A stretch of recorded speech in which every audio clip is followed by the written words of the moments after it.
The countdown is on. Everything you need to get the edge at the end of the market day. This is The Close.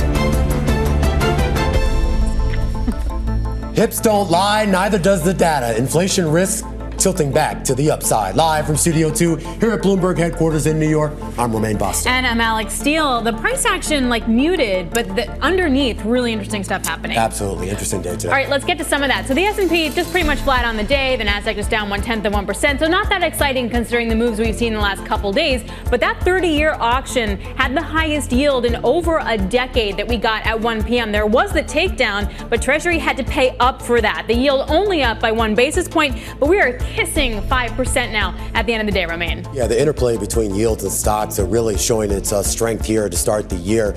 2 days of gains for stocks giving way to what could be 2 days of losses. Investors really trying to sort out the outlook for interest rates. The economic data so far has not been making things easier. That's, of course, ahead of a big jobs report less than 48 hours away and the release of the minutes from the Fed's mid-December meeting just about an hour ago. It was a behind-the-scenes readout that showed almost all FOMC participants voicing concern about an increase in upside inflation risk and saying the Fed should slow its roll just a bit on cutting rates again. Now, Morgan Stanley strategist Mike Wilson saying that the drop in stock and bond prices could actually worsen as a result. Basically, traders right now pinned up against the wall over the prospect of higher for longer inflation and higher for longer interest rates. The thinly traded 20-year Treasury offering maybe a taste of what's to come. It did trade above 5% earlier in the session for the first time since 2023. The 30-year long bond also flirted with the 5% reading as well. Friday's payroll report, that would add to the pain should that data come in stronger than expected. Clearly, the bond market is on edge. This is not just about inflation. It's also about supply. So, again, I think we have to be prepared for an environment where bond yields are not necessarily quickly reverting to a level that would make the stock market comfortable. And complicating things even further are all the conflicting reports about Donald Trump accelerating his tariff policies, an acceleration that could reignite inflation and reignite the financial market volatility that was a hallmark of his previous term. European auto and luxury stocks like BMW, LVMH selling off today, as did Chinese car makers like NIO, as did U.S. chip stocks like Cirrus, as did multinational manufacturing behemoths like Caterpillar. Yep, AMD, on semi, the whole kit and caboodle here. So this is what makes it so interesting. This is a chart that shows how many rate cuts are actually priced into the market for this year. And we're right at about 53 basis points. So let's just estimate like 2 cuts then for this year. But we haven't really changed that much within the last month, right? So that doesn't necessarily go a long way to explain that long end move, which means, is it a tariff-related kind of situation? Is it a supply-related situation? And my question remained, if it gets divorced from those Fed cuts, how do we think about that? So the Fed keeps cutting and the rate keeps going higher. What does that mean then for the underlying economy? That is the big question here as we kick you off to the close here on this Wednesday afternoon. Lydia Boussour joining us right now. She's a senior economist over at EY. And Lydia, I do want to get your reaction to the minutes from the most recent Fed meeting. Minutes that seem to suggest that pretty much everyone on that committee right now is looking at the potential for higher inflation and, more importantly, the potential to maybe stand pat on rates. Was that your take?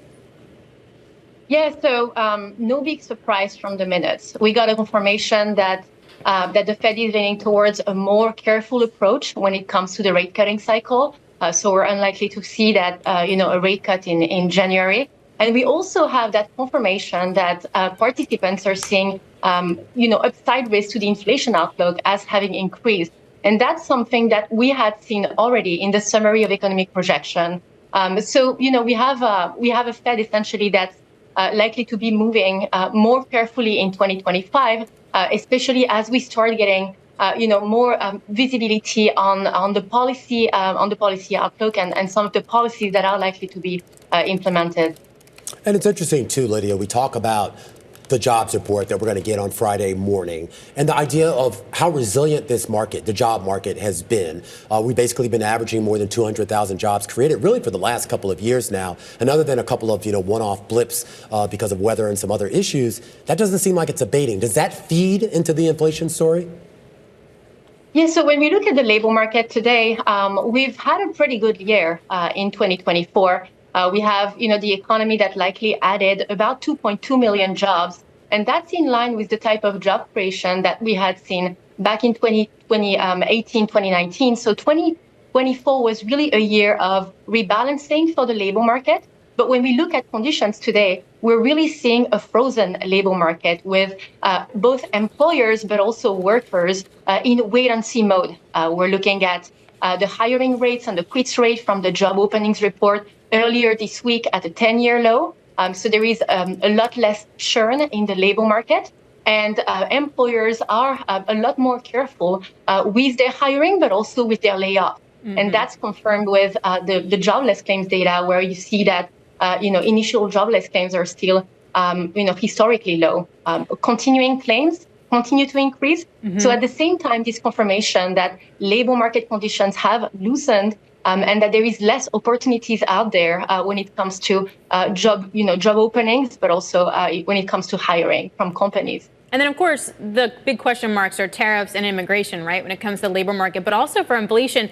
And the minutes did say that many participants were looking at President Trump's policies, specifically tariffs and immigration, and that they see that special approach, the cautious approach in the coming quarters. Lydia, how do you factor that in? Yeah, I think the reality is that we know, Trump's economic agenda, but we don't have visibility. There is a lot of uncertainty surrounding the type of policies that will be implemented, the extent of these policies, especially on the trade and tariff fronts, and the timing as well. And when you look at the Fed, we didn't get more visibility on how policymakers have factored that in. We know that some policymakers have made some placeholder assumptions, some others have not. So there is some real inconsistencies when you look at the forecast in the summary of economic projection. But when we look at some of these policies, our view is that we're going to get, a modest inflationary impulse from tariffs. We're not expecting broad-based tariffs, but we do expect to see some targeted tariffs. And we expect to see also more pro-business policies and some boost to business confidence that are likely to be lifting economic activity in the near term. So there are some offsetting factors when it comes to these policies, but we'll have to get more visibility on these policies, and we'll get more on that in the coming weeks and start to fine-tune some of these assumptions, and Fed policymakers will do the same. And then you add on budget deficits and issuance. That's a whole other kind of situation. Lydia, are we going to be in a place, though, where the Fed cuts and long rates still move higher? And that divergence means the cuts aren't going to transmit to the real economy the way we're used to. Yeah, that's a real issue, and that's something that the Fed is likely paying close attention to. If you look at the 10-year yields, they have increased significantly. They are somewhat higher than before we got those rate cuts by the Fed in 2024, 100 basis points of rate cuts. So when you think about financial conditions, we know that the Fed is looking at financial conditions, and the Fed doesn't want to see a more deterioration in the economy and in the labor market. The economy is in a good place. The labor market has moderated. It is right now has come back to balance, but there are some signs also of imbalance. If you look at the quits rate, which has come down, the hiring rate, which is very low. And so it is, very important to look at financial conditions and make sure that we don't get to a place where we continue to put downward pressure on activity. Last question here, Lydia. I am curious on your thoughts here about consumer spending. We came into this holiday season at the end of 2024. Expectations were relatively high. And based on the numbers we've seen, it does appear that people went out and spent. It also appears that a lot of people put those purchases on credit cards. And I am wondering how much is really left in the tank for the average consumer. And I'm not necessarily talking about the high-end net worth folks, but just normal, everyday Americans. Yeah, so when we look at the consumer spending data, there's clearly still some momentum going on. If you look at consumer spending growth in the fourth quarter, we're currently tracking at about 3% growth, which is quite strong. Now, when you think about the consumer outlook, I think it's important to keep in mind that we have a bifurcated consumer, and that we have higher income households that are really pushing consumer spending forward. Now, as we look ahead, we do expect to see some moderation in consumer spending and the economy essentially converging back to trend in 2025. So consumers still in the driver's seat, but spending at a more cautious pace as interest rates remain quite elevated. And as the labor market continue to soften as well, that means slower income growth and then slower consumer spending momentum. All right, Lydia, thanks a lot. Really appreciate it. Thank you for joining us. Lydia Boussour, senior economist with EY. Let's turn now to Treasuries. Amundi and Citi's wealth division joining a growing chorus saying that 10-year Treasury yields could rise to 5% again this year, a level, though, that would create a buying opportunity. And we saw just this today with that 30-year bond auction. For more on this, we're joined by Gennadiy Goldberg, head of U.S. rates strategy at TD Securities. Gennadiy, good to see you. Good to see you. Are you in the 5% 10-year camp? I think in the short term, you have to keep all options on the table. I think it's possible that we can touch 5%. I do also think this is actually a very good buying opportunity for kind of a longer term investor. We think the year is going to be divided into kind of two halves. The first half, we've got the Fed on hold, so we do expect them to stay put.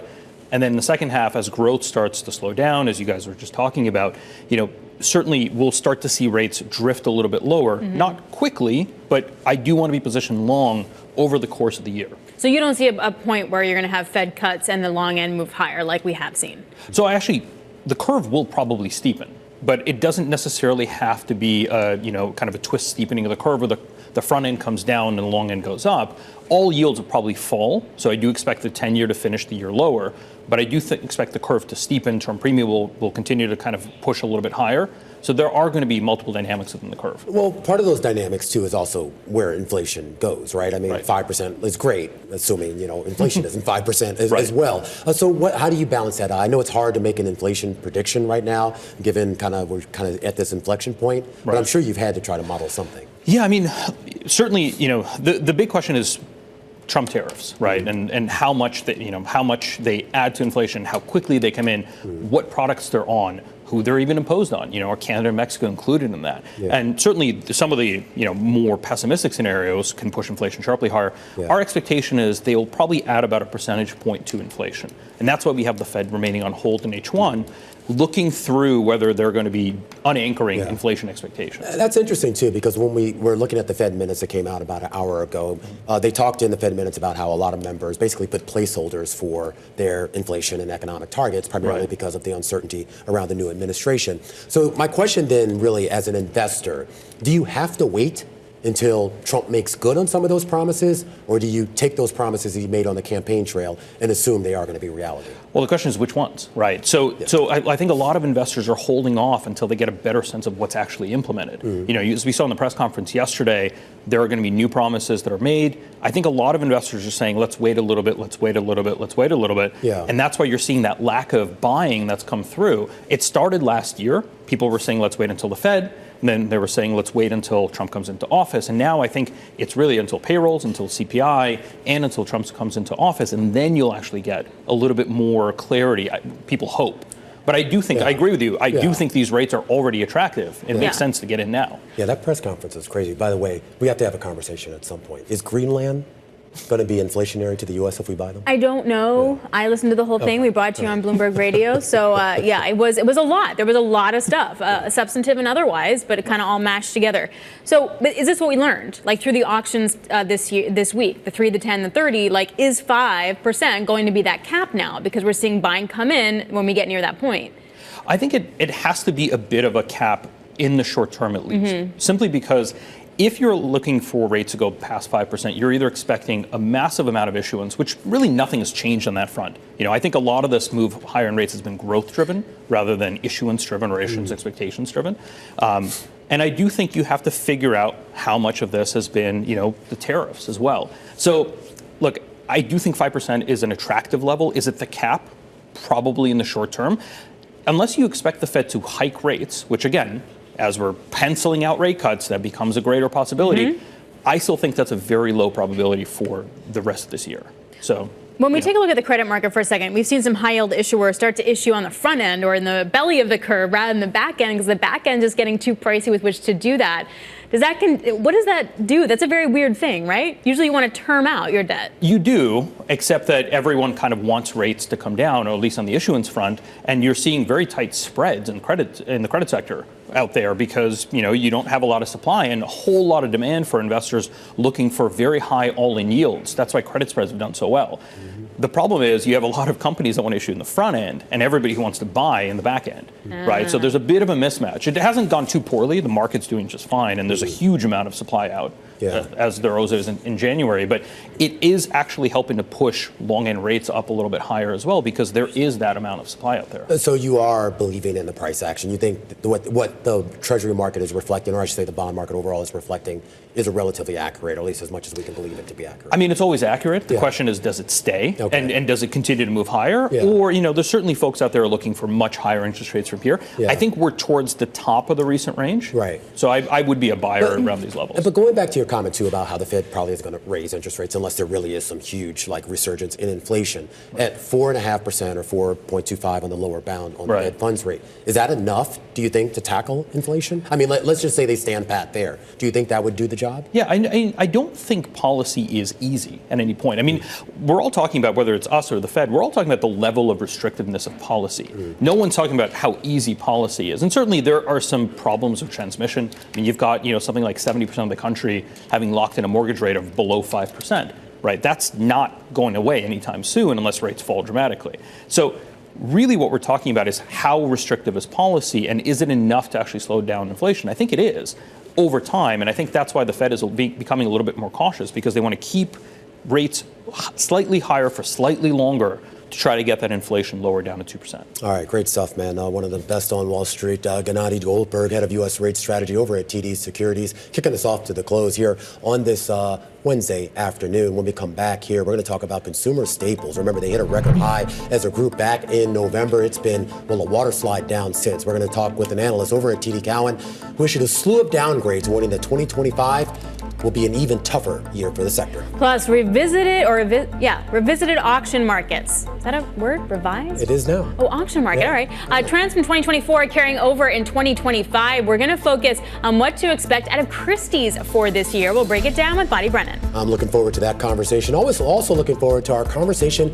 with Will.I.Am. He's out at the CES conference in Las Vegas alongside Jensen Huang, alongside another host of celebrities, with a new big product here. We're going to tell you what it is a little bit later in the show. Stick with us. This is The Close on Bloomberg.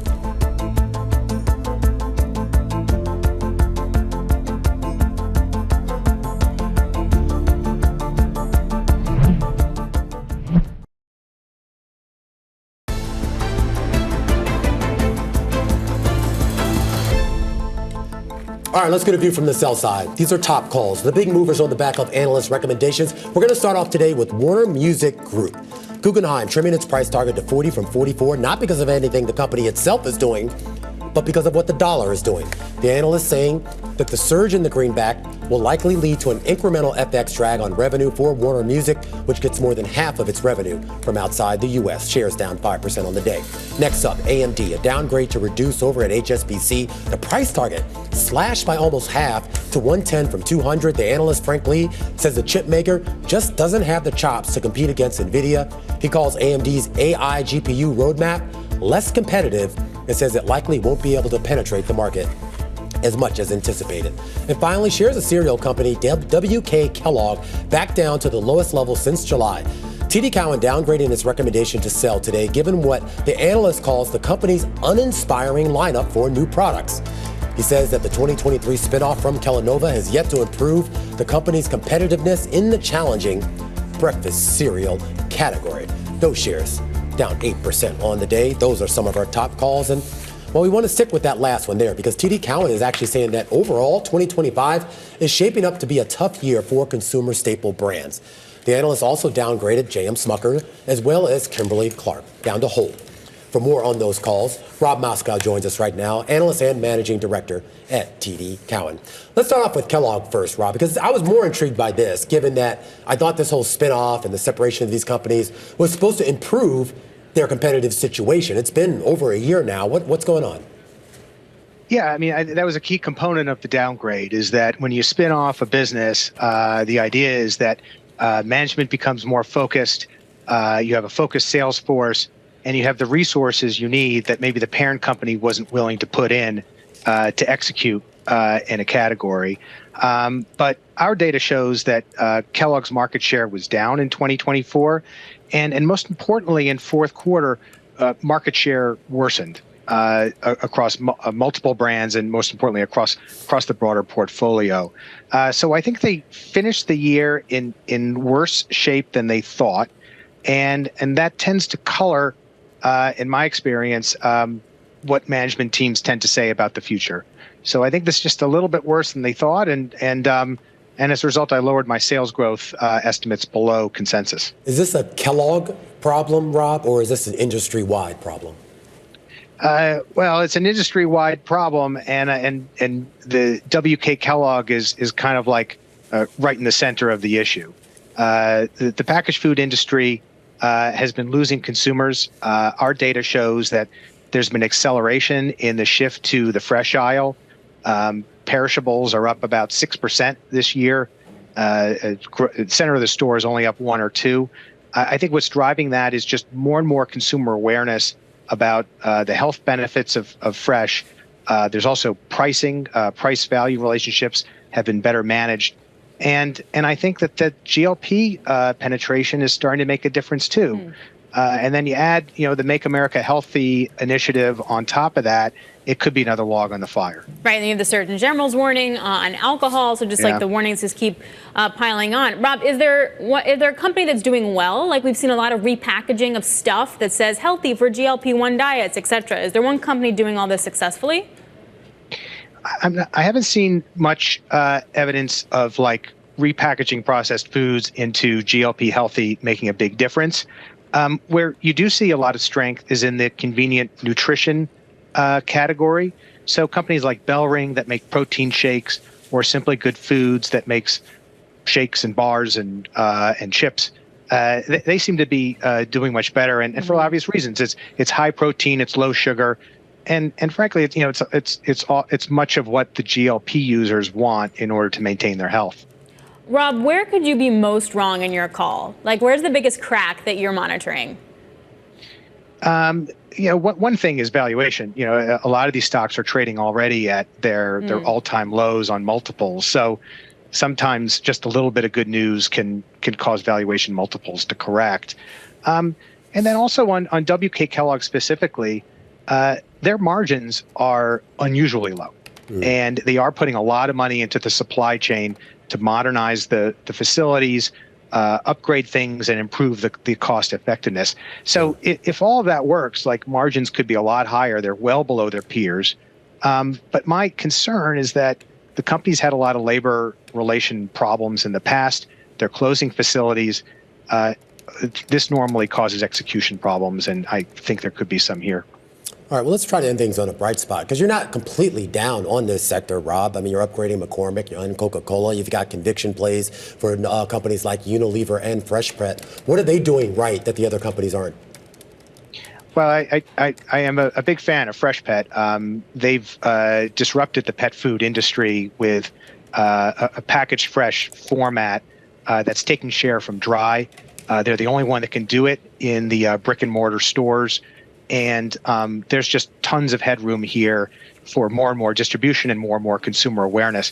This is a niche concept that is now more and more mainstream, and I expect them to keep growing at like a 25% rate.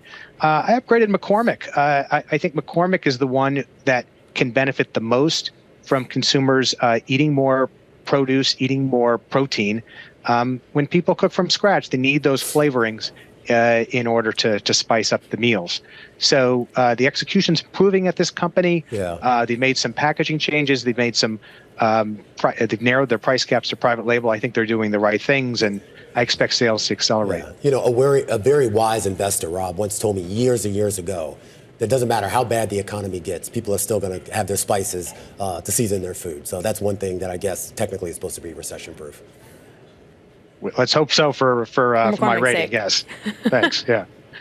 All right, Rob, thanks a lot. Rob Moskow over at TD Cowen. I just want to point out for 1 second, there was a really interesting piece, Business Week, that talked about Chick-fil-A. Did you see this? Yes. I mean, food. Yeah. Chick-fil-A is squeezing 2,000 lemons a day. First of all, that's an insane amount of lemons. And that now they have an army of robots to do it. That's good. Our senior producer, I think, squeezes about 200 lemons a day. Yes, and she does that all by hand. She's up there serious. for like 25 minutes. This is it. I mean, she comes in at like 7 a.m., but we don't see her till like 9. It's true. She's squeezing lemons here. But that's good. So how do the robots do? I think they do okay, but they're not like a robot arm. It's like a machine that like squeezes the lemons. But can you imagine being a worker having to squeeze lemons? So it's just a lemon press.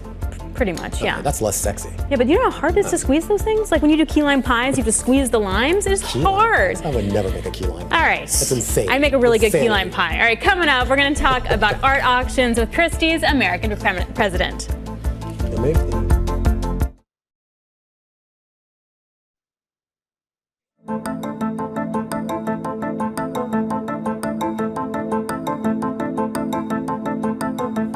Just about 3:30 p.m. in New York. This is the countdown to the close. I'm Romaine Boston. And I'm Alex Steele. Equity markets not really going anywhere fast. It feels like we're going to be on hold now with equity markets closed tomorrow. We'll be on hold for that jobs Friday on 8:30 a.m. Yeah, absolutely. And this is a market, of course, that has been sort of really focused in on what's going on with rates and what's going on with the Fed and the economy. You kind of forget, though, the economy is much larger than just this universe of stocks and bonds that we talk about every day. And even though equity markets might be going nowhere fast, you still have alternative investing still super popular. And one big part of alternative investing is the art market.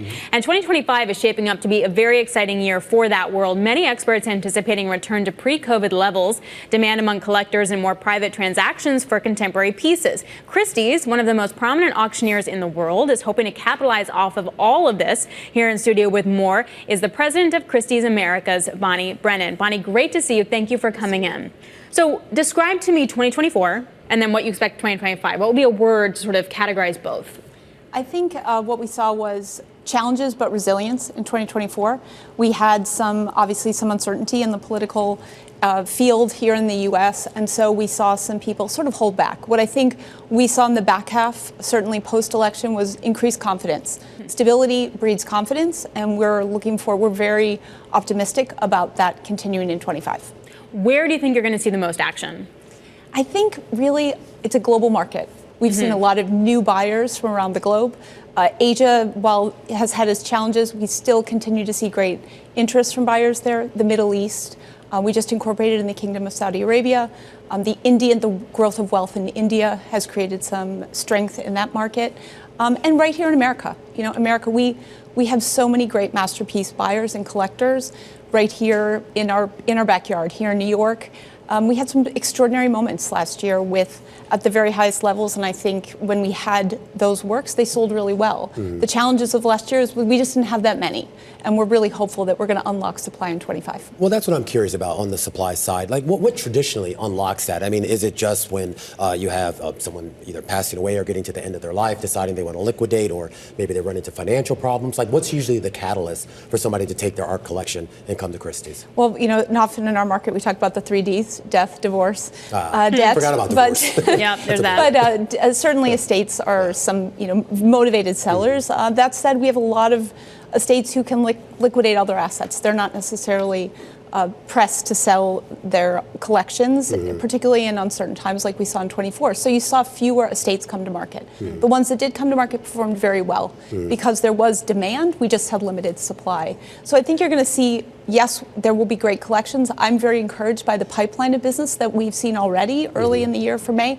I'm also thinking that those discretionary sellers are going to come back to the market. So, last year, you guys had about $5.7 billion in global sales, which was down about 6% from the previous year. Was that down because of the number of transactions, meaning the number of sales, or was it down because of the value of those sales? It wasn't really about the number of transactions. It was about the value of the consignments. We had a great Magritte that we sold. It was the only picture last year to sell over 100 million. Came from a great collection, Mika Erdogan's collection. Yeah. It was only going to come to market once she passed away. So, we definitely had some great moments across different categories in the back half of the year. The Magritte, a great moment in luxury. We sold a wonderful diamond, setting a new record there. So I would say cross-category people are seeking quality. When there is uncertainty, there is sort of that flight to quality and no names. I'm wondering, what do I learn when the banana thing sells for a lot? right? And I mean that in that, like, as someone as a market participant, that to me feels like a meme stock. Like, we're all going to bet on GameStop. Here's a banana that you got to change out with a piece of tape, and yet that's going for a lot of money, and that feels to me like a meme thing. Is that true, or am I totally misreading the situation? I think what that really told us, Alex, is we have a very varied market of buyers. You know, it speaks to what we were talking about diverse age brackets, and really what is our business doing to respond to the next generation of buyers?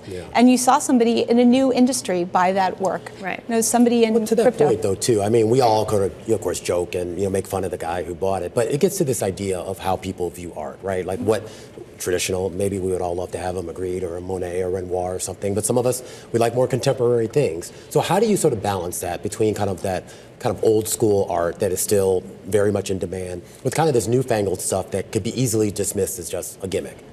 Yeah, I think we are a company that was started in 1766, but our challenge is maintaining heritage but being innovative and being responsive to what people want. We saw great demand for the banana. We have to be thoughtful about NFTs, about digital art.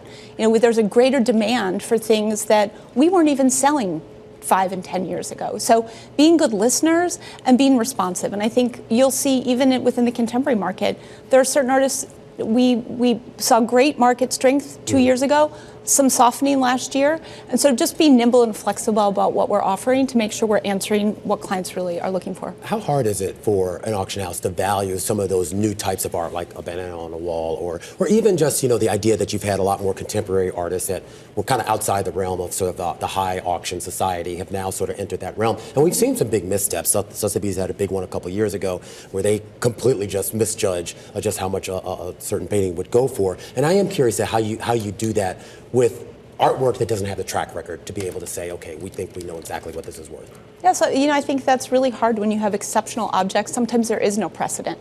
The way we come about pricing is based on past performance. Sometimes we don't have like objects. So we have to be brave. We have to also educate and articulate, why is this worth that much money? Why is this copy of the Declaration of Independence or a dinosaur or fossil, why is this so special? That's on us. Back to the banana. You said it was a crypto guy who bought it, right? So I'm wondering how much art is going to be related to alternative investing, like the crypto market. Like, what do we learn about how other assets in the market are performing, and then how art will perform as well? I think it's all interrelated, right? We are having conversations all the time, and our market is impacted by the ups and downs of the different, whether it's the equity markets or what's happening in the crypto field. We sold that Beeple for $69 million. Now, 4 years ago, that was an extraordinarily strong market. That we had a bit of a sort of crypto winter where NFTs and digital art sales were down. I think the banana was a conceptual work by one of the greatest conceptual artists, Maurizio Cattelan. But I think that, we're in the infancy of digital art, so I'm very hopeful for what the long-term future of that field will be. All right, it's an exciting year ahead. Bonnie, appreciate you stopping by. Bonnie Brennan is the president of Christie's Americas. I'm sure it's not actually called the banana, right? Like it kind of. It actually is called the magician, or the. Is it the magician? It's probably called something other than the comedian. Banana. The comedian. Yeah. There I'm just you going to go. say the banana. Ask the expert. Yeah. My bad. He's still here. Thank you for staying by. It's very nice to see you guys. I am curious, though, too. I mean, we talk about artwork, and there's been a lot of talk here also about architecture, if you will, which is art in and of itself. Art Deco. Yes, it's back. You're a fan of this? I am a fan of Art Deco. I didn't know it went away. What happened? I don't know, but apparently it's back. If it was away, it's now back. In Paris, Art Deco is apparently enjoying a resurgence in decor, fashion, and more. A new generation is appreciating the style's glamorous roots. I got married at the Carlisle. There's like nothing more Art Deco in New York than that. You got married in the Carlisle? You are like absolute New Yorker. I am. Right? It was so cool. Yeah. We stayed in the Roger Did you Federer take the suite. subway there too, and the whole thing?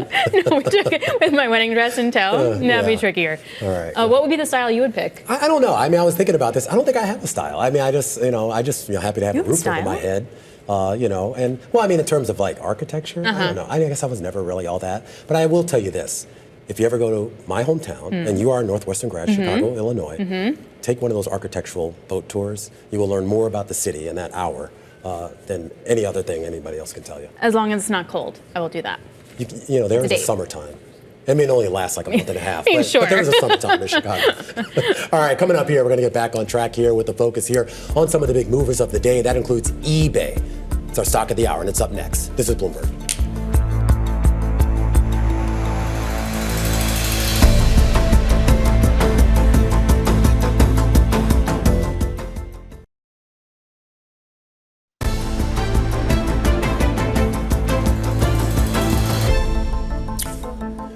Let's take a look at shares of eBay. It is our stock of the hour, up more than 10% here on the day, best day in at least 2 years. This after we learned Meta Platforms has offered to publish listings from eBay on its Facebook marketplace service. Now, eBay's listings would be available in Germany, France, and in the U.S.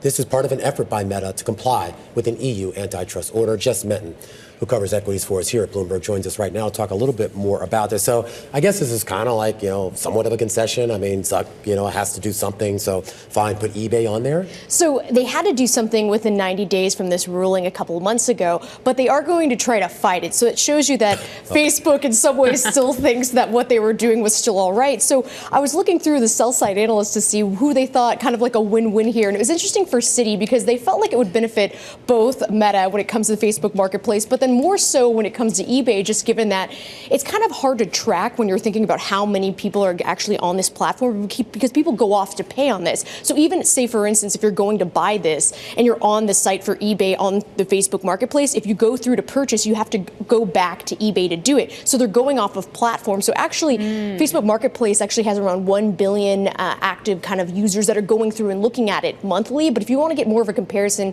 for what it's like for eBay, the latest quarter data that Citi had looked out, it was actually maybe 100 million active buyers that were on it. So significantly less than the amount of eyeballs that would be on Facebook marketplace. So that's why they think eBay would benefit more so from this, obviously. So, dumb question. If I'm on there and I go to eBay through marketplace, Meta or Facebook doesn't get a cut of what I buy, right? Because I go off site and right. Versus like an Instagram or Pinterest. Exactly. So that's kind of the key issue there, where it could still in some ways affect Meta in that regards. And that's why they wanted to keep things where people on marketplace more eyeballs and what they want, less so when you have to leave that platform to pay elsewhere. So the idea here too, so getting back to the rally in eBay, is this going to have a material effect on their bottom line? I mean, are we able to assess that? So far, and we will have their earnings in the next month or so, but the big thing, the last earnings report, when we heard from them at the end of October, they actually had kind of a tepid sales forecast for the holiday quarter, just given the dynamics. So it's hard to see what the print like this would mean when you have something like this, but that's what's going to be key on that earnings call and what management says, because this could be something, and especially Citi, they actually have a buy rating on the stock now, and they have a 75 price target on that. So that's actually a 19% rise through yesterday's close. Also, Baird has an outperform rating too. They feel like the competitive overhang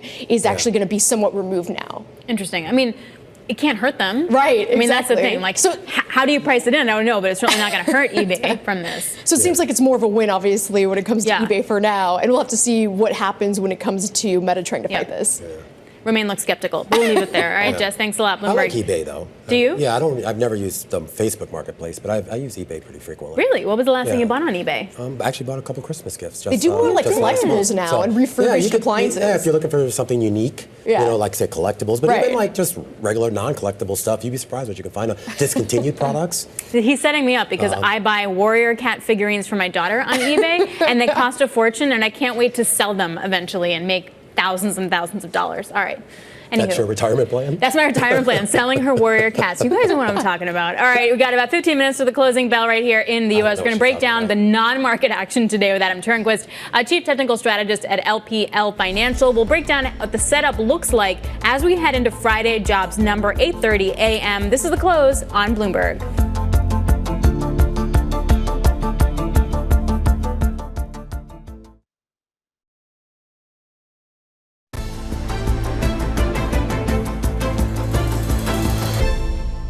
When we look at conditions today, we're really seeing a frozen labor market with both employers but also workers in wait-and-see mode. We're looking at the hiring rates and the quits rate from the job openings report earlier this week at a 10-year low. So there is a lot less churn in the labor market.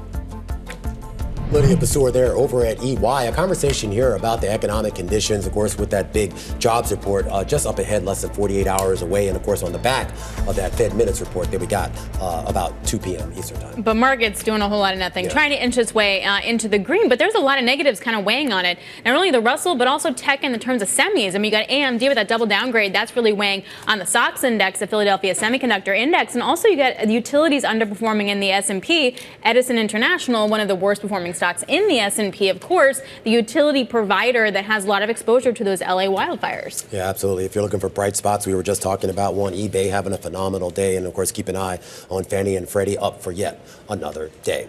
As we count you down to those closing bells that are just about 9 minutes away, let's bring Adam Turnquist into the conversation, Chief Technical Strategist with LPL Financial. And I guess the big talk right now, Adam, is whether we're in some sort of lull and we got a reset in the rally, or whether this is an actual inflection point where we maybe can see something a little bit less. Hey, good afternoon, Romain. Thanks for having me. I think if I'm going to pick between those two options, I'm going to go with the lull. We came into 2025 on a down note. Of course, we got that negative Santa Claus rally. We were a little bit overbought coming into December. As we look at things technically, market breadth was deteriorating well before that December 18th FOMC meeting. We saw fewer and fewer stocks participating in the latest leg higher. Of course, that power of the Mag 7 was doing most of the heavy lifting. That's come off the boil as a lot of those names are overbought. So right now, it looks like we're just in pullback territory. Haven't had a lot of technical damage underneath the surface. Breadth's still holding up okay, but really pointing to maybe a deeper pullback here for equity markets and potentially a buying opportunity back into this bull market. There's been a lot of talk that some of the, stasis, if you will, that we've been seeing in market is folks really trying to wait for the new administration to come into Washington on January 20th and to start to see some of these policies and how they're actually going to affect the economy and, more importantly, affect equity prices. The resiliency and the excitement around this bull market has been surprising, and that's been a big factor. I think the market maybe got a little bit ahead of itself with pricing in some of those expectations for a new administration, bringing less regulation, more pro-growth, of course, tax policies as well. And now it's going to be a waiting game, and we're going to be waiting on Washington to deliver on those. And as we know, in Washington, things can be volatile, and it can take a little longer than expected. So I think that's really going to be the playbook here for 2025. Hey, Adam, I mentioned this with Romain just a moment ago about the SOX index, the Philly Semiconductor Index, getting hurt by AMD today, but it's not performed particularly well. I look at the moving averages, and they've converged in a way that I'm not entirely sure I've ever really seen before. What is going on here? So we call that a ascending triangle formation, if we're going to put a description on that. And semiconductors, for as much attention as they get, they have really gone nowhere over the last several months. And on a relative basis, as we look at things from an asset allocation standpoint, they've really been an underperformer, which is a little bit of a concern when you think about the leadership of this bull market. From the origins, it has been semiconductors leading. That's what you really want to see in a bull market. It's often considered a leading economic indicator. Well, they've kind of stalled out here. And for now, benefit of the doubt is it's a consolidation phase. Maybe we'll see a breakout to the upside. I think that would be a good sign for the bull market as well. If we break below all these moving averages, and it doesn't look like it's going to take that much to do that, what kind of downside could we see? So I think you could challenge the August lows, the 200-day moving average, for example, on the SOX, not too far below current levels. Of course, we'll be watching what NVIDIA does. That has been the poster child of AI and the leader of the semiconductors, really setting the tone. And it's had a brief breakout to record highs following the CES, going into CES. And of course, we backed off since then. But we'll be watching for leadership there to see if that's going to move higher here from current levels. I'm curious, Adam, about the correlations that we're seeing in the market. Of course, the breakdown in some of the single stock correlations within the indexes, but also the correlations, the negative correlation with the bond market and bond yields, and how much investors should be paying attention to that. I think it's really about the bond market right now. And I think going into Friday here with the non-farm payrolls report coming up, it's going to be a big test, for example, on the 10-year coming into key resistance at the April highs, the number there, 474. I think if we get a upside surprise on Friday, especially if some of those average hourly earnings tick up, we're going to see the 10-year breakout through those April highs. And then the conversation really changes to more of the 5 handle on the 10-year. Are we going to go back and challenge those 2023 highs again? And I think that's going to spook equity markets and likely trigger some further downside for the broader U.S. equity market. Absolutely, and estimates right now on the terminal for 165,000 jobs created in the month. That would be slightly below the average. But of course, we've seen these surprises to the upside with this economic data. And it gets to the point, like when you look at the Fed minutes, you look at the fast Fed decision, it does seem like most of the members were concerned about a reigniting of inflation. And obviously, a lot of that ties to a strong labor market. If we did get a little bit of an uptick in inflation, I'm not saying we're going back to 8-9% on headline CPI, but if it did tick back up or at least hold where it is, would that have a material effect on equity prices? On the short term, I think so. And we're seeing that play out already. You can see break-even 2-year yields moving higher. Some of the longer-term inflation measures more anchored around 240. If you look at, for example, 10-year break-evens. But on a near-term basis, I think the market is going to be spooked by any type of inflationary signs. We got a glimpse of that in the ISM prices paid index that jumped earlier this week to the highest level since early 2023. Market did not like that. Fixed income market did not like that. But to your point, in terms of why inflation might tick higher, it's because better than expected economic data is driving that. And that's what the Fed talked about in their minutes today, talking about less downside risk to the employment or the labor market, and also better consumer spending habits. And that's not really pointing to a recession. And I think that's really going to be the big factor for equity markets for this year. The recession, no recession. We're still in the no recession camp going into 2025 here.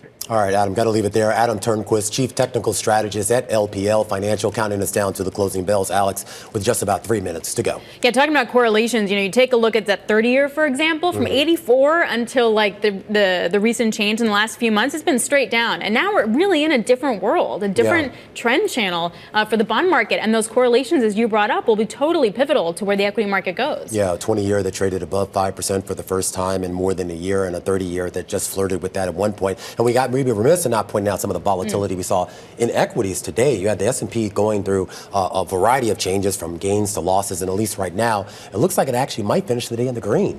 I mean, yeah. Now we wait for 8:30 a.m. on Friday and that jobs number. A full breakdown of all of today's market action starts right now.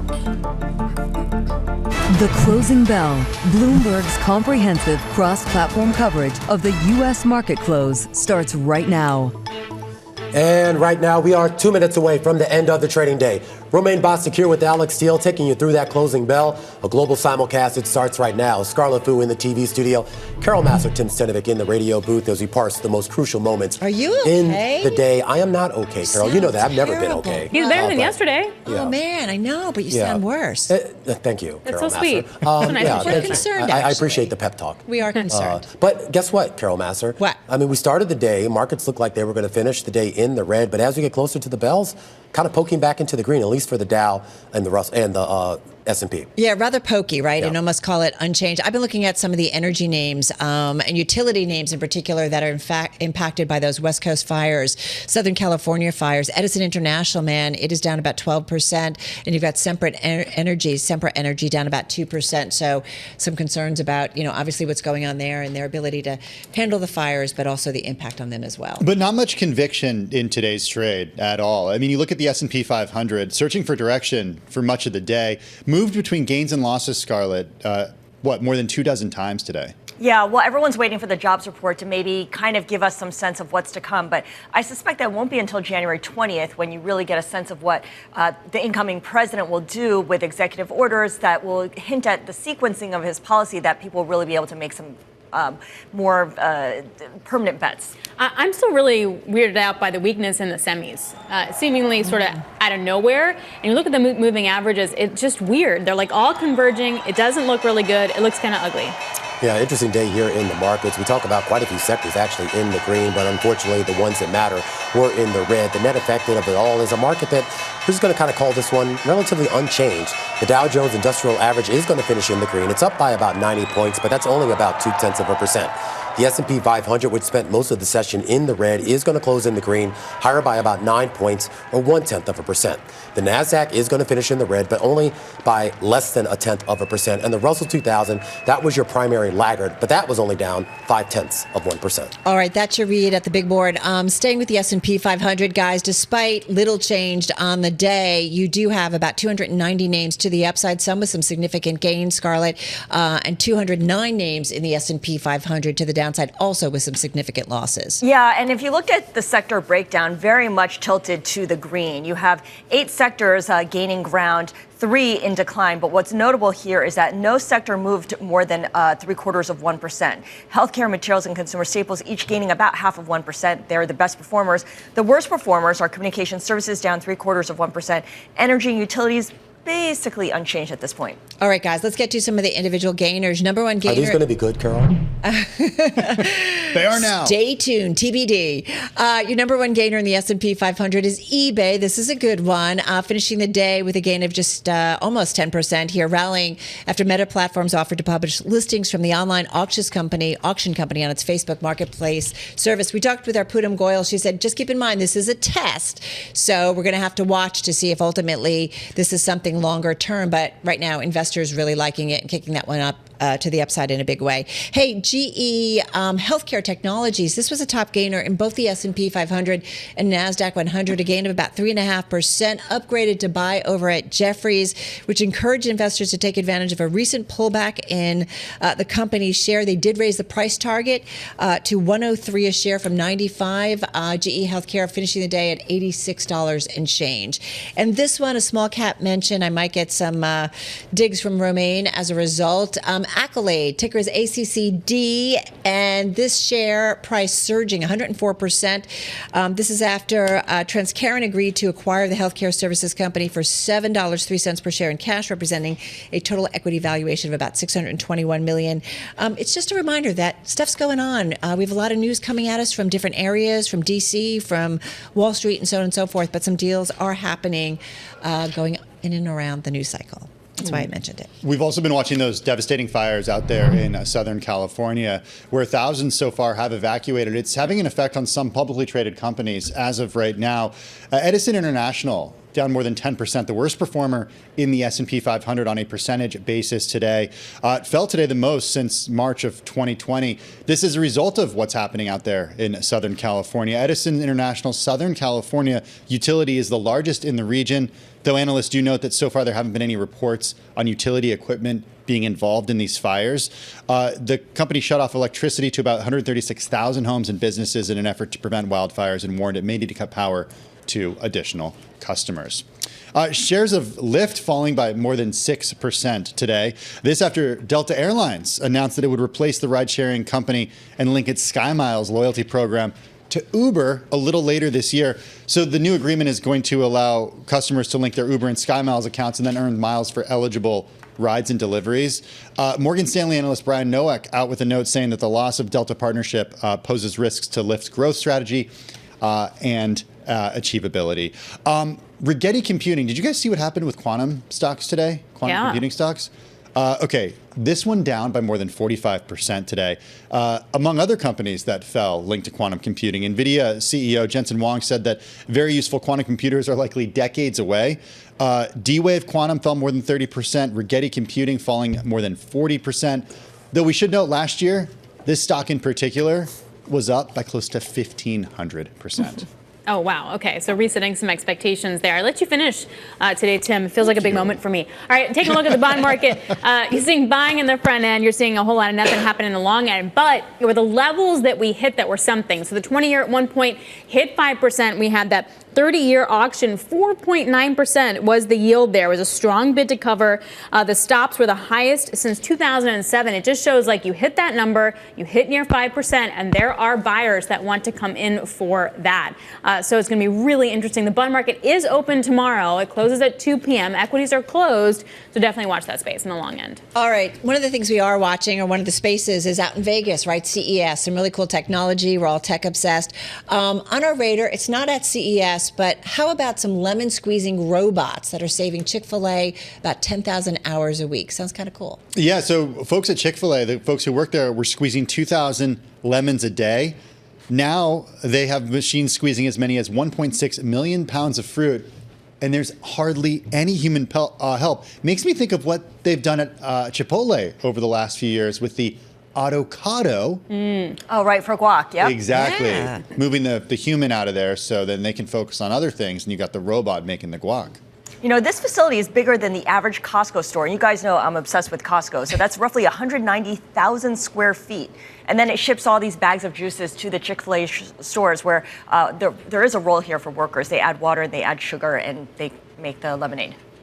I don't know. Can I just say something? I mean, the way we say it, like robots, it feels like they're like robots that are squeezing lemons, but it just looks like giant machine presses. No? Yeah. What was that you were just doing? Can you do it Robot. again? Robot. For those on radio, I'm doing a cool thing Like with auto my plants? robot. Those auto plant robots? Yeah, but it looks like just a huge, like, you know, presser. Like an Elon, like humanoid robot, right? Like with hands. It's not that. good Yeah, stuff. exactly. Well, speaking of robots it works. and speaking of technology, you know, CES is showcasing a lot of smart dashboards, a lot of you know, extra things that I don't know anyone is asking for. Yeah, Do you want this your is true. dashboard to talk to you? I don't. And tell you all kinds of information as you're trying to keep your I don't eyes want my focused on husband the to road? talk to me and tell me information while I'm trying to How keep my about eyes on the interior road. lighting to reduce your motion sickness? Do I need that? I don't know. Or AI-powered voice assistants that are telling you where you're going? Do I trust them? I don't know. That's a good question. Romaine, you up for this? I don't know. I'm too weak to talk. I'm sorry. I'm verklempt. Sorry. You know Romaine is not feeling well when you don't hear Romaine. Can we get a robot to wheel him out when we're done? I would love Rather that, than wheel actually. Scarlett in, can we wheel Squeeze me some lemon. Oh, nice one. And some hot tea. Can the Chick-fil-A robot do that? But to Scarlett's Chick-fil-A point, robot, I feel like remember when CES was like this was the next tech thing, and you were never going to see it unless you were at CES. Now it's like who asked for that? Like, Yeah. who's asking for these things? Kunjan Sabani was on our Exactly. program earlier, and I asked if he had a chance to walk the floor and check out some gadgets, and he shared some with us. He said he was really focused on the pet mental health gadgets, the pet wellness gadgets. How did they do that? Stuff that was totally out of reach for him as a consumer, and he's like, you wouldn't believe what they have here showing off for pets. Yeah. Who reviews the product, the pet or the owner of the I don't pet? know. For the pets. Haven't you seen like on Instagram, like those little pets in the like little pet spas and things? No, I really haven't Carol Massey, seen no. that. Carol's algorithm. He gets a different feed than This we is do, yeah. advanced civilization, right? Our pets Yeah. are. I want to be my pets when I come Okay. back. I I'll would agree with just you like there. my dog to stop eating, the Christmas tree needles off the floor. How about that? Well, apparently you can go there. Maybe there's a machine that can help them do that. All right, we could go so many different You places. get mental health but- counseling for that. All right, guys, that's a wrap. Our cross-platform, radio, TV, YouTube, Bloomberg Originals. We call it the closing bell. We will see you again, same time, same place tomorrow. A lot more coverage coming up here on Bloomberg Television. We're going to take a look at the economy and whether the economy and financial markets maintain that momentum through 2025. That's the million-dollar question. According to Raymond James, we discuss with the Chief Investment Officer, Lydia Boussour. This is Bloomberg.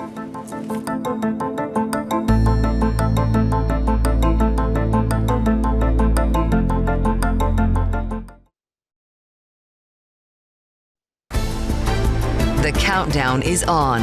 Everything you need to get the edge at the end of the market day. This is The Close.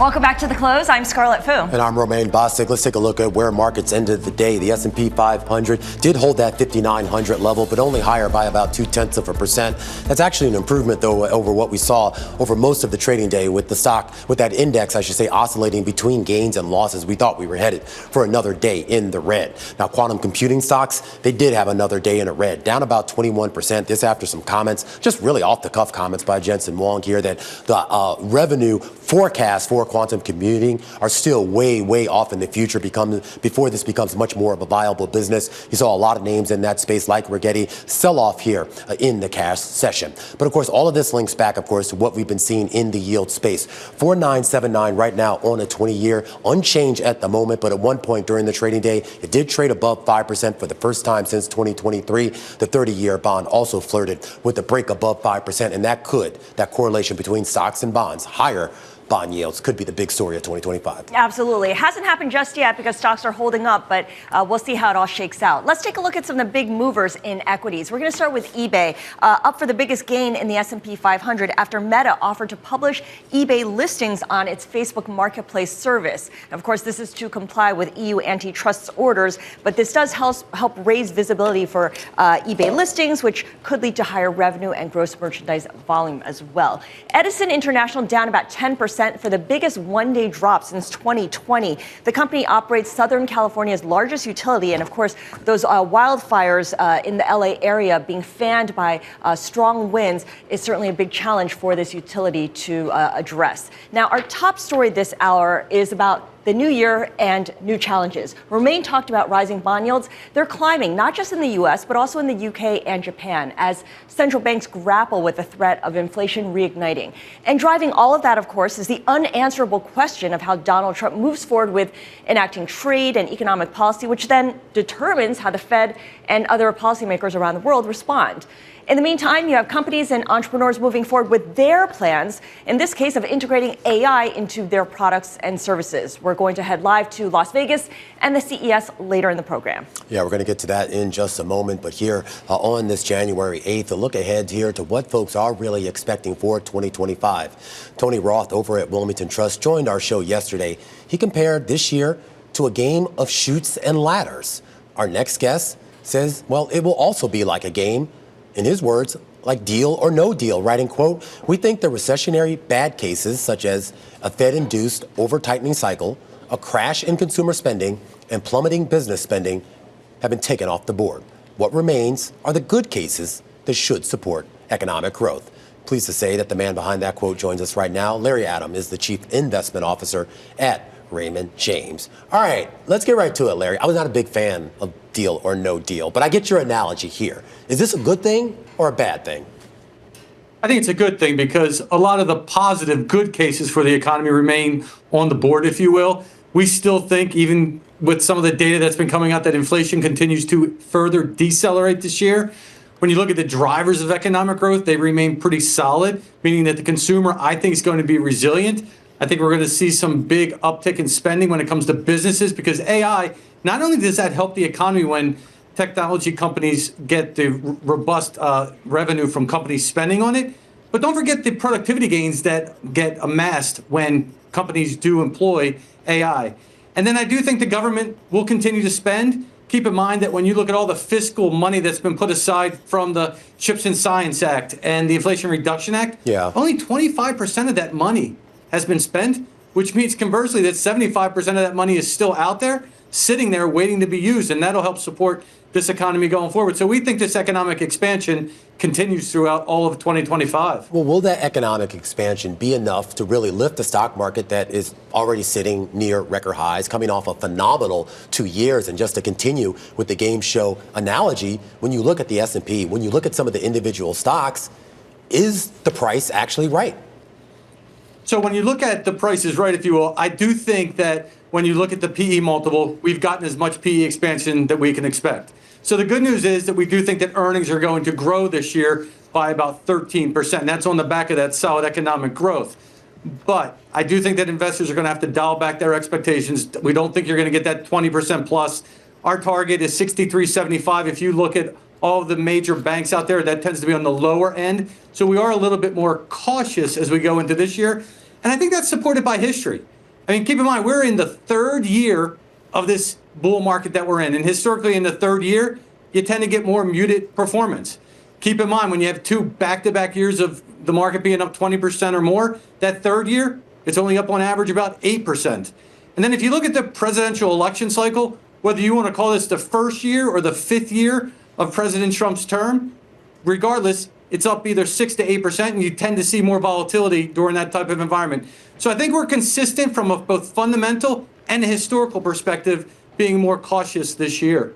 Okay, but how do the rising rates that we're seeing in the U.S. and around the world fit into this picture? 5% yields are here if you look at the 20-year. And I know that not everyone cares about the 20-year, but certainly that would be the next level to watch for in the 10-year. And if today's auction proves anything, when rates are high enough, there is enough demand for that. And at some point, that's going to remove the appeal for equities. So it is a concern that if rates continue to go higher, I know there are a lot of people out there that think that rates could spike even as high as 6 or 7%. We are not in that camp. First of all, from an economic growth perspective, while I do still think the economy is going to be resilient, it is going to step down to about 2.4% this year versus 2.7% next year. I mean, this from last year. I do think that inflation, as I mentioned, is going to decelerate further towards the Fed's target of 2%. And then when you look at demand, it still remains pretty healthy. If you look at the bid to cover ratio for most of the auctions this week, it's still 2.5 times more demand for each auction that's coming out.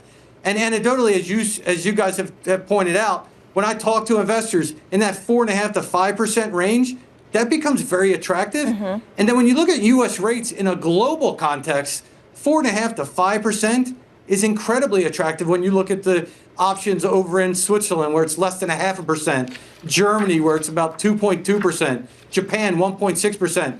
So I still think we're going to get a lot of demand coming not only from retail investors, but also foreign investors. And I think we're probably at the upper end of the range that we see rates going this year. We think we actually end the year lower at about 4.5%. Okay, but in the meantime, that demand from international investors in particular will continue to help lift the dollar as well. Where do you want to be in terms of allocation to equities, growth equities at that, versus rate-sensitive equities and fixed income overall? So when it comes to the equity market, we want to be in the sectors that, first of all, have good long-term thematic trends, where we have catalysts where earnings growth can be driven. And when I look at it from that perspective, the three sectors this year that will have the best earnings growth are going to be technology, industrials, and healthcare. They have well above what the market is expecting for the S&P 500. And in an environment where you have elevated valuations, you got to be where the earnings growth is. From a U.S. versus international markets, we prefer the U.S. markets because we have better economic growth here. Earnings growth in the U.S. is going to be double what you see in both Europe and Japan. And then let's keep in mind that the most dominant companies in the sectors that we like, technology, healthcare, they reside here in the U.S. And I think technology is going to be a theme that's going to be around for years to come, as this AI trend is still in its very early stages. All right, good stuff. Larry Adam is Chief Investment Officer at Raymond James. Just a quick mention here that we did get some earnings, Romain, from Jefferies, the boutique investment bank. 93 cents a share was the reported number for the fourth quarter EPS. Analysts were looking on average for $1.04, but that was the consensus of two analysts' estimates. So take that with a grain of salt. Net revenue, $1.96 billion, higher than the anticipated $1.83 billion. And notably, if you look at the investment banking business, revenue rose 73% year over year, a record quarter in advisory as well. Yeah, some of the commentary in the release, though, is decidedly positive about the outlook going forward. No hard numbers here, but seeing maybe potentially an uptick in activity here. And just a reminder, too, of course, that these earnings coming down the pike, a reminder here that the start of the earnings season, the official start, kicks off just about a week's time here when we start to get the major money center banks. All right, coming up next on The Close, potential Trump tariffs drumming up uncertainty. We're going to discuss all this next with Jeanne Sheehan Zaino, political science professor at Iona University. This is The Close.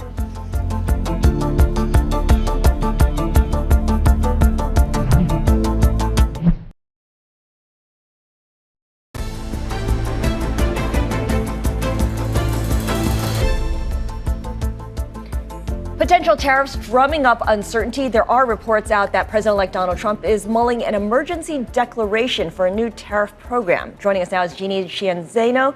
She's political science professor at Iona University and senior democracy fellow at the Center for the Study of the Presidency and Congress. Jeanne, I feel like every time we follow this story, it changes form in one way or another. Donald Trump reportedly met with Senate Republicans today, and his stated preference has been one big, beautiful bill that covers all of his policy proposals, whether it includes tariffs, immigrations, tax cuts, whatnot. But there's clearly now disagreement on what the strategy should be going forward. That's right. At one point, they were saying a MAGA bill. And now, you're absolutely right. It's hard to keep track because one minute you hear that Donald Trump favors that one bill, and I think he probably favors it. But as we heard yesterday when he spoke, from Mar-a-Lago. He said he would be open to 2. Then I heard Representative Lawler on Bloomberg today saying, no, Donald Trump favors 1. And of course, then we hear reports out of the Senate today that it is back to 2, which we know is the favored position of many senators. So, I think the reality is this. Donald Trump doesn't care either way, whether this is 1 bill or 2. That's not in his wheelhouse. He is not concerned about that. He wants everything he promised on the campaign trail to pass, whether it goes through 1 bill on reconciliation or 2. And he would like the Senate and the House to fight that out. The reality is they're going to need his leadership to do that. And that's why he was on the Hill today. But I don't think we have any more clarity now than we did a few hours ago. And quite frankly, Scarlett, I don't think we will until they get together and figure out how they can do this. And to me, one package seems like a huge uphill battle. But I do see from Mike Johnson's perspective why that is the only way he can see to get this passed. I mean, you use the word leadership there, and we know that Trump, to a certain extent, is kind of a singular figure in terms of how he operates in Washington. But you also know, Jeannie, from your time overseeing everything in Washington, is that, he can't do this all alone. And I am curious as to who is really going to be his Sherpa in this process? Is it going to be Mike Johnson? Is it going to be the Senate Majority Leader, Senate Leader, or is it going to be someone, one of his advisors in the White House? Yeah, it's interesting because he has put a team together pretty quickly. But as we know, Voight is very experienced at this, but he's got some people who are less experienced. So it's going to be interesting. That said, it is his second time doing this. He's entering for his second term. He knows what the stakes are. And I love the fact, Romaine, you used the word Sherpa. I would like to imagine he would have a guide of that kind in Congress to help push this through. But the reality is, look at what happened last Friday with Mike Johnson. It was really Donald Trump who drove that so Mike Johnson could get his position on 1 ballot. So I don't know who his Sherpa will be. I think Donald Trump feels like he is going to be driving this because he is now the Republican Party. So, Jeannie, you mentioned Mike Lawler, the New York Republican. He also reintroduced a bill to increase the SALT deduction cap to $100,000 for single filers and $200,000 for married couples. This is something that, of course, captures the interest of our audiences in New York, New Jersey, Connecticut, and California, those high tax states. What is the likelihood that this is going to be the sticking point of any big, beautiful bill? The reality is because there is no room to maneuver in the House with Republicans with the narrowest margin in 100 years, that any issue can be the issue. And SALT is one that has come up and up over and over again over the years. As Mike Lawler said today on Bloomberg, this was a pay-for the 2017 tax bill. It is woefully low at $10,000, as any New Yorker or somebody from California, New Jersey can tell you. That said, there is pushback from members from other states, like we heard Lindsey Graham say. Why would I help members of the New York delegation? Because, in fact, it is the state of New York that's such high spending that has made this an issue.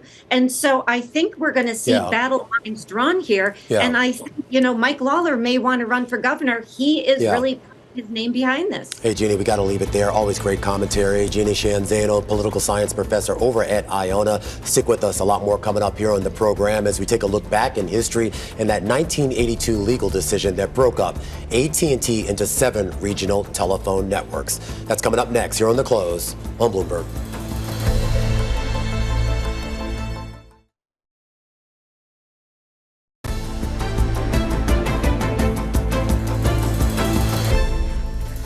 Let's take a look back at this day in history. January 8th, all the way back in 1982, AT&T, one of the last true corporate monopolies, agreed to divest its 22 local Bell telephone networks as part of a sweeping antitrust settlement with the U.S. Justice Department. Now, it fundamentally changed the communications industry and, ironically, made AT&T bigger and more sprawling than before. Now, you need to understand that in the 20th century, AT&T, which traces its roots back to the 19th century, was the dominant phone company. Its long-distance network was the long-distance network. Its infrastructure unparalleled by any rival. And that made its service so essential to both the public and the military that the government for decades effectively exempted AT&T from antitrust scrutiny.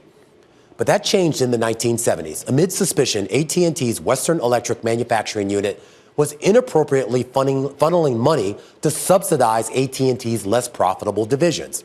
Now, AT&T had never really disputed that. In fact, it actually claimed it was a so-called natural monopoly. That's where its dominance wasn't intentional, but rather a byproduct of its low prices relative to would-be competitors. And those low prices wouldn't exist without the profit subsidization practices it had employed. And to be fair, regulated monopolies like AT&T, they weren't uncommon. Think about power companies like Con Ed, sports leagues like the NFL, or even the Postal Service, each of them protected from antitrust lawsuits with the implicit assumption that for certain essential industries, a monopoly can be more cost-effective for both the company and for consumers. It wasn't that idea itself that got AT&T in trouble, but rather how it executed on that idea.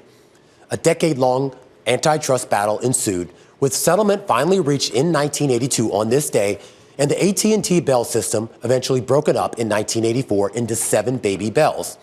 And that brings us to our question of the day. How many of those 7 baby bells still exist as standalone entities? The answer? Just 3.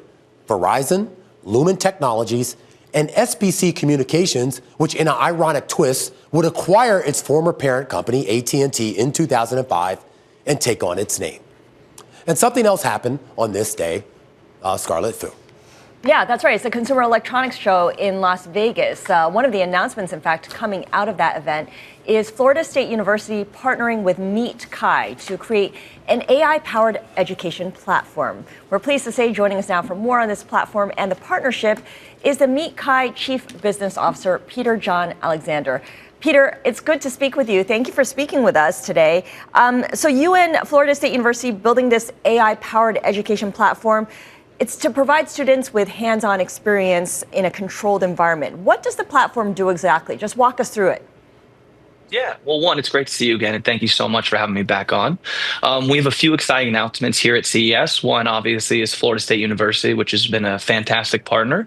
The goal of the platform is to create, what we believe is the next phase of higher education or just education in general. We believe that the convergence of AI and these immersive type experiences will be fundamental into the future.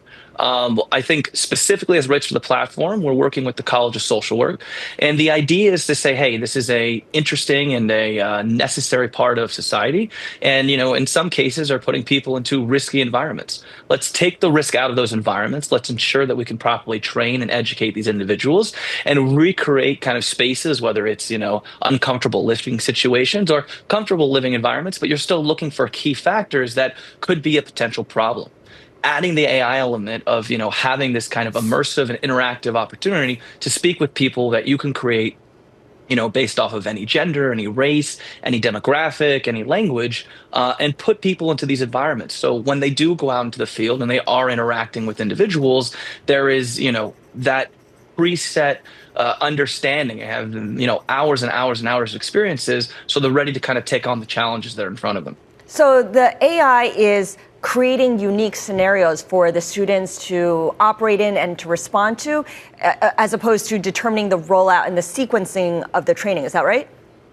That's exactly right. I think what's special about, this specific, sector, and you can also apply it to, let's say, nursing or counseling, a lot of different avenues, is that, there's a lot of, let's call it, recordings that have been done, right? And you can see kind of how interactions have been before, what videos are like, what are the reports. So you can kind of create these different narratives of what people have gone through in real life, recreate them in these types of environments and better prepare people for what's going to happen. The other aspect that I think is really unique as well, that we're also launching here at CES, is the wearables component. And how that can kind of take advantage of using these type of immersive and AI experiences. I'm actually wearing one of these devices right now. All right, I'll hold that thought for 1 second. In conversation with Peter John Alexander over at Meetkai, some breaking news crossing the Bloomberg terminal involving NVIDIA and the U.S. policy toward chip exports.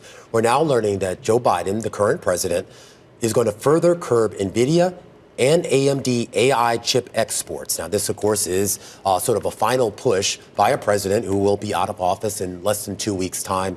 So it'll be interesting to see whether this actually rolls over into the Trump administration. You're seeing NVIDIA shares in the post-market trade take a slight leg down about 0.8% right now. We're going to try to get you some more details on this, and we'll get back to that story as soon as we can. Meanwhile, let's bring Peter back into the conversation. Of course, the chief business officer over at Meetkai. And Peter, I do want to talk about the use cases for this technology. When I think about this, and I think the last time we talked, we talk about training, firefighters to be able to, you'll see scenarios in buildings, or police officers and the military. That makes sense to me. Outside of those areas, what are kind of the main sort of either professions or subject matters where this can be implied? So one, it's a fantastic question. I think it depends on the specific industry. If we're looking at the AI and the immersive experiences, that's, I think, exactly right. I think you can add an interesting layer of, sports, anything where there's kind of, a mobile, where you have to go through specific environments in real life. Being able to bring that into safe and controlled environments will always be critical. But to take it a step further, specifically, let's call it with wearables, which is the new platform that we launched. You brought up some really interesting examples, whether it be security, whether it be for retail, whether it be for manufacturing. The ability to kind of take these types of devices, these types of experiences into the real world is extremely relevant. If you look at retail for a very simple use case, being able to have glasses like these, 36 grams, front-facing cameras, the ability to have AI and AI on the edge. You take, a brand new employee to a store, they're now able to kind of converse across, a variety of different languages. They're able to wayfind in a store and know exactly where an item may be. They're able to do price lookups, checkouts. They can even give constant updates without them knowing about, hey, there's low inventory in this section. Yeah. Ping someone to the back, they can go refresh. So there's so many different ways that these technologies can work together. Hey, Peter, we got to leave it there. Appreciate you taking time. Peter John Alexander, Chief Business Officer over at Meetkai. Just real quickly, we do want to update you on that story about NVIDIA, the Biden administration expanding the curbs on exports of AI chips, something that would affect NVIDIA and AMD. Of course, the outgoing president of the United States issuing this right now. And again, this is according to people familiar with the situation that Bloomberg has spoken to. We've reached out to the White House for a comment. We do want to go back to CES, where Peter was sitting. He was out there presenting his products, and so too was Will.I.Am, the music artist and tech entrepreneur, unveiling a collaboration with LG Electronics. Let's take a listen to what he had to say. Yeah, so XBoom is a family of audio products from one product called the Grab, which is portable.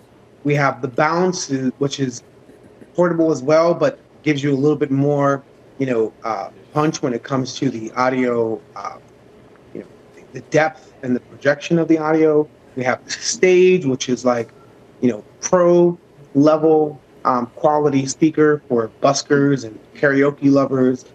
Love that product. And then the Buds. So the Buds are pretty lightweight, awesome quality, and it's been great working with LG.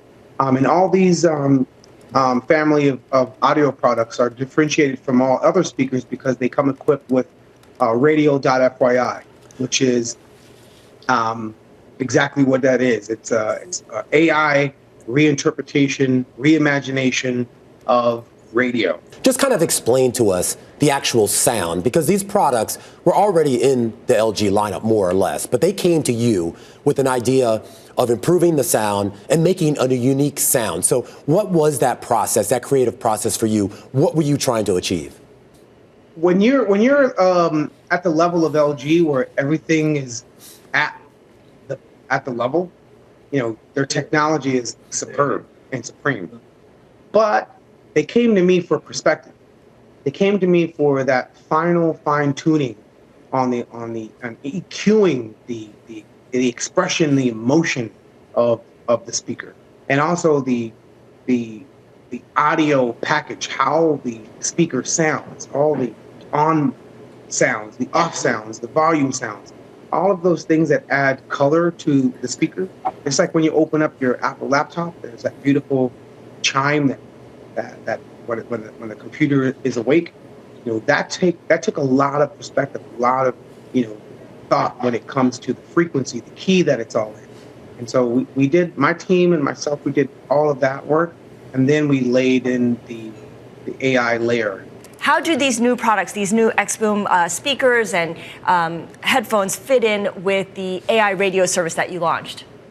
Oh, awesome. So on the speaker itself, there's this heart button. You activate this heart button to access radio.fyi. And when you have like software encoded into the firmware, that it's a button away for a conversation with the world's information, as deep as you want to go deep, as wide as you want to go wide. It's a beautiful marriage between hardware and software. What's been the reception at the CES show? You've probably had a chance to check out the exhibits, the new products, the new technology that different companies are rolling out, including LG and others. I'm curious as to how XBoom by Will.I.Am fits in with everything else that you're seeing that's on offer. So first off, this is like technological Disneyland. So for all the technocrats and all the lovers of gadgets and, gizmos, this is the place for those folks. And we had a pretty busy booth, a lot of press, a lot of folks that are interested in XBoom and curious about the radio.fyi that is coupled with the XBoom products.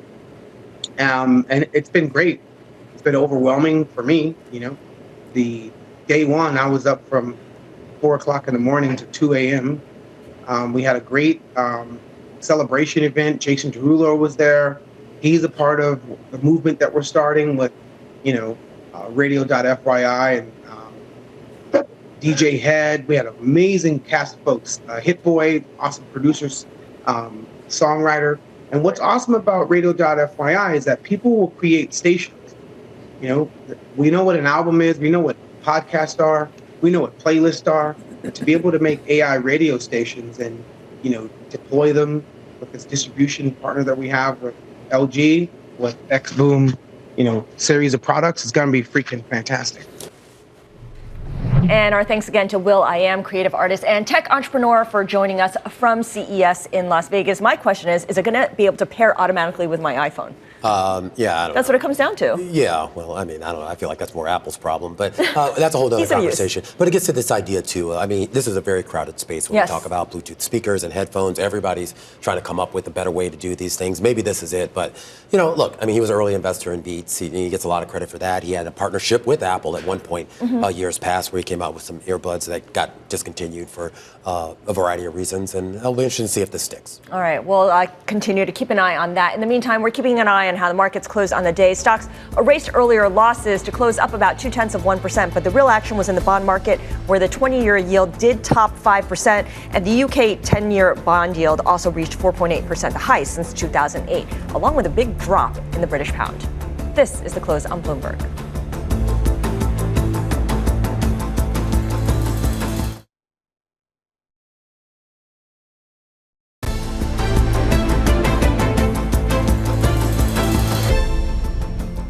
All right, let's go back to the breaking news about the Biden administration's plans to limit the export of AI chips from the likes of NVIDIA and AMD. Joining us now for more on this developing story is our very own Ian King. And Ian, this is according to people familiar with the matter. Exactly what does this new directive really do when it comes to AI chips? This is another way of kind of slicing the cake and creating more restrictions. What has happened up until now has been, look, hey, this is a chip beyond a certain capability, can't be sent to such and such a place. What this is doing is a more broad sort of swipe at restricting the spread of computing power, of the use of AI power, of saying to certain nations around the world, hey, if you're with us, then you can have access to this. But guess what? If you're not, we have to control where this computing power is deployed. I am curious, Ian, does this have a material impact on the companies, on their bottom lines, these restrictions? Yeah, the obvious answer is going to be, first of all, is this going to get implemented? Secondly, we'll have to wait and see, as it will, take a lot of time to sort of pass how these restrictions will affect what companies do, and clearly they're going to look very closely at what they can get away with. And we've seen in the past with these restrictions, you see an initial essential shutdown of shipments to certain places, and then sort of gradually comes back as the lawyers work out what they can get away with. So it's going to be probably choppy to start off with. It's going to be choppy to start off with. Ian, with your decades of experience covering semiconductor companies from Asia as well as the U.S., what does this mean for the Asian chip makers? Does this put them in a better competitive position? Not really, no. I mean, they're part of, as we know, Scarlett, they're part of the same food chain. You know, we've got Samsung Electronics in South Korea. It's doing well or not in this business because it's supplying NVIDIA with memory. TSMC in Taiwan, it's doing well or not because it's making chips for NVIDIA or AMD or even Intel these days, right? So everything is kind of interlinked. You would have to look at some of the indigenous efforts in China if they're capable of getting to that capability. All right, Ian, we have to leave it there. Ian King, of course, covers all things chips for us. The Biden administration making a last-minute effort here to further restrict the export of AI chips to some of our adversaries here. We should point out here that there is a regulatory process that does take place that would give the incoming Trump administration, starting on January 20th, the ability to rescind this if they so choose. So something to keep an eye on over the next couple of weeks. Meanwhile, when we come back, we are going to get you an update on those wildfires. At least 3 separate fires now burning in California, down the Pacific coast, inland to Pasadena, and affecting some of the most costliest real estate in the country. We're going to give you an update when we come back. This is Bloomberg.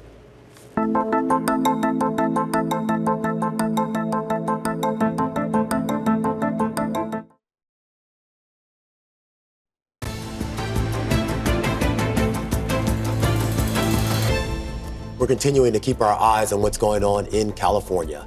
Heavy wind gusts are fanning massive wildfires in and around Los Angeles. It's already being called the most destructive windstorm to hit the area in 14 years, and at least one of the fires, remember, these are 3 separate fires, at least one of them now being called the most destructive in the history of Los Angeles City. Alex Stone, ABC correspondent, joining us right now from the Los Angeles area. And Alex, give us an update here. How much progress has been made in trying to tamp down these fires? Unfortunately, they have not been able to really make any progress because of the intense winds. But you can see that the winds have died down considerably, and that's exactly what the forecast said they were going to do compared to earlier today. Early this morning, there were 100-mile-per-hour winds where I'm standing right now. There were embers that were flying down, live, glowing embers down this street, and buildings were being set on fire. But even without that wind, there are a number of buildings that continue to burn. Just down the street from me, there are home after home that are burning right now. This home back here firefighters have tried several times to put water on it and just continues to flare back up. They have a lot of work left to do. We still do not hear any air attack up. There was one water-dropping helicopter that went over a couple of hours ago. The hope was that was going to be the moment that we began to hear air attack getting on this. But then we haven't heard anything else. It's just been too dangerous to get helicopters and planes up above it. Yeah. And on this fire and the others that are burning here in L.A., they still have a lot of work left to do. Alex, what can you tell us about federal resources being directed towards the L.A. region?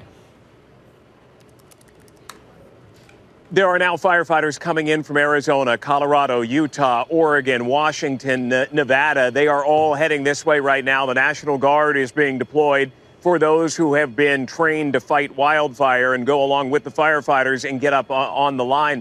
They need a lot of help. They're out of resources right now. They're out of fire engines.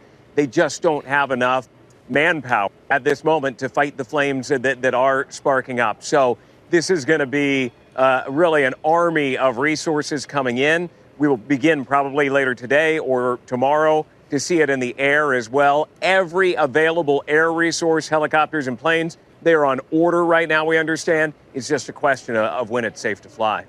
All right, Alex Stone with ABC News reporting live from Altadena, the Altadena section of Los Angeles, as the city tries to contain those wildfires. And Romaine, we know that the president has also directed the DOD to deploy assets like U.S. Navy helicopters from San Diego to try to help in this effort. Yeah, and absolutely. And the president was coincidentally actually in L.A. for something completely unrelated to the wildfire. So he is making his way back to Washington now. So the government response to this. And we should point out, I thought the video was really great because I think we kind of forget this is really affecting some very densely populated areas. So unlike some of the other wildfires that have plagued California, which tend to be in more rural areas, this is really getting very close to some of the more densely populated areas. And we spoke with Will.I.Am a little bit earlier about his headphones, but he's a native of the Palisades area, went to Palisades Estates High School. Yeah, and this is what he told us about the fires that are impacting his neighborhood. I'm blown away by, the devastation that's happening there. My high school burned down. I went to Palisades High School. I have lots of friends out there. It's just broken. So prayers and all the best for folks that are going through some pretty hard times in LA. Yeah, Will.I.Am there reflecting here on the devastation. We do not yet know the complete toll in terms of casualties. We do know, though, at least 1,000 buildings now have been burned, and now some of the assessments of the damage are already in the $50 billion mark. Remember, this is pretty pricey real estate, too. Absolutely. And, of course, we've seen people try to leave, and the traffic that's resulted in Pasadena, a highly, highly dense area. All right, we're going to wrap up our show on that somewhat dour note, and we do want to point out here that the close will not be airing tomorrow because it will be effectively a national holiday here in the United States of America. The state funeral for the 39th president of the U.S., Jimmy Carter, that state funeral or coverage of that funeral will begin right here on Bloomberg at 9 a.m. New York time. And we should mention, of course, that the stock market would be closed. So the NYSE and the NASDAQ are closed for the day because of the state funeral. The U.S. bond market will be open, but it will close early at 2 p.m. Eastern time. And we will, of course, have full coverage of Jimmy Carter being laid to rest. Our friends over at Balance of Power, that's coming up next. Stick around. This is Bloomberg.